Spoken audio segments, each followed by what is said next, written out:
Okay, I'll continue on with this second video so you don't have one video that's too long. We'll go on. Okay, we're going to start looking. We just finished up with permanently delete your emails, delete the downloads that may have occurred, etc. So now we'll go on to suspicious websites.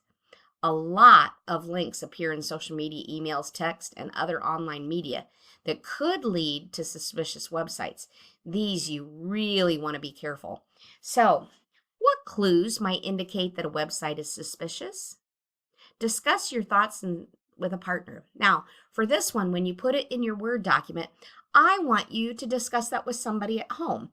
It can be a parent, guardian, one of your friends, a sibling, but just discuss it with someone and put yours and their thoughts down so that we get some, you also and I get some additional information. Identify some suspicious websites. So here's some examples of suspicious sites, and they're hosted by pirated software, music, or movies, sites that could contain downloadable malware and phishing.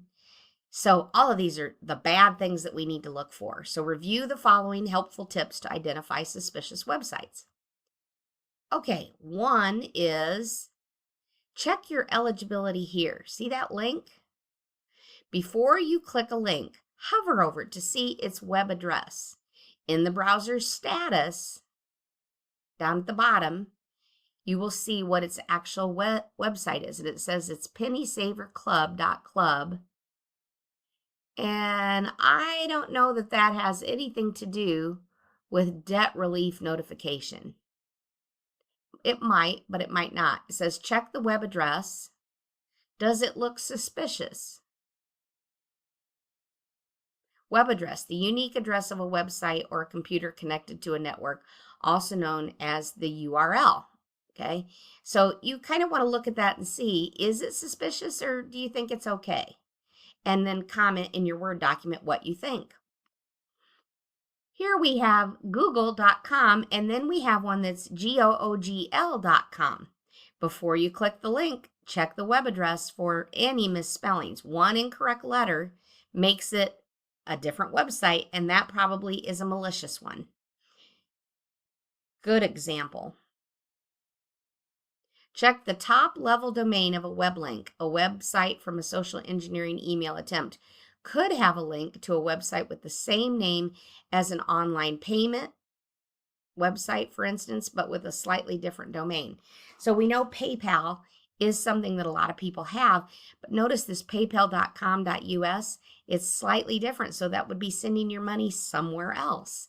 Just have to be careful. Here's another one.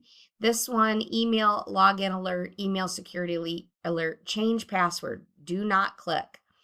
Whenever they're asking you to change your password from an email, probably not legit. The email asks you to click a link to log into their website, then access the site on your own instead of clicking the link. You might actually do it if you're on your computer, do it on your phone, or vice versa, so you can actually check it out. All of these are great tips and hints. So they talk about helpful tip. You can also research a website online and read available reviews to get a better understanding of its reputation and intentions. So follow the tips you've learned with help and avoid falling for another type of cyber attack. And all of this is known as social engineering. They're trying to get your information.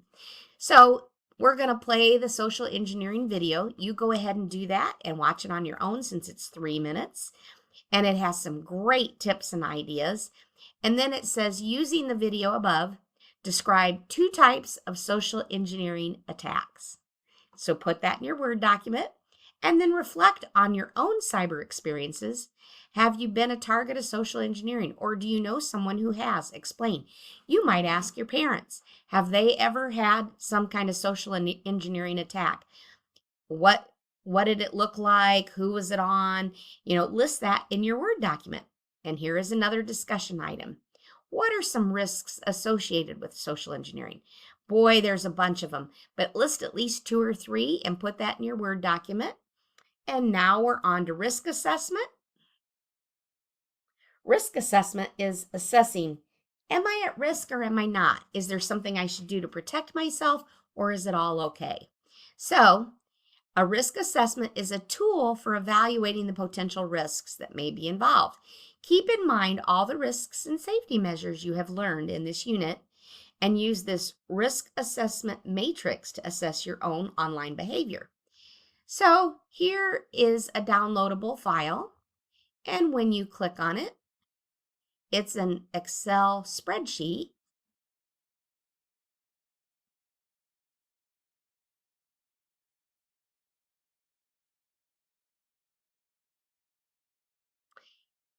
And you will want to fill out this spreadsheet. This is going to be one of the items you're going to upload as part of your assignment.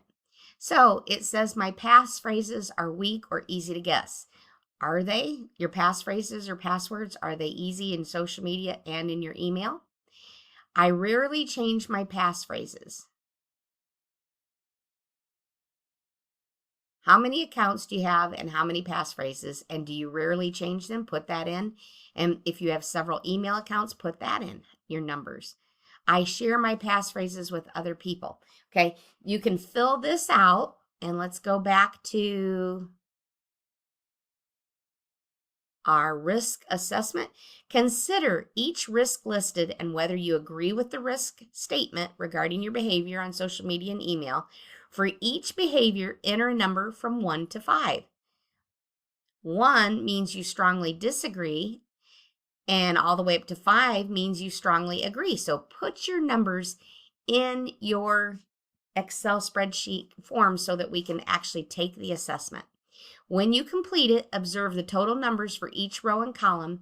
In this risk assessment, the higher the numbers, the more vulnerable you are in that risk category. Reflect on the matrix. Now, when you finish it, you can either save it and load the Excel document, or you can take a snippet of the whole Excel little diagram you made and then paste it into your Word document. Either way would be fine with me, but I want that information. And then here's your conclusion. You have 2 questions. What are some data you identified in this activity that you need to protect? Make a list. List several items that you need to protect. What are some considerations you can take to protect the identified data? List that also and write answers for that. And then when you're all finished, save your Word document and upload it into Canvas, and you are done for the week. I hope this all goes well for you. If you have any questions, please email me and I will help you as soon as I can. I usually get back to you within a few hours that day, and my goal is to help you so that everybody can get it done and everybody can get full points. So enjoy this week, and again, have a wonderful Labor Day and enjoy this week. Thank you. Bye-bye.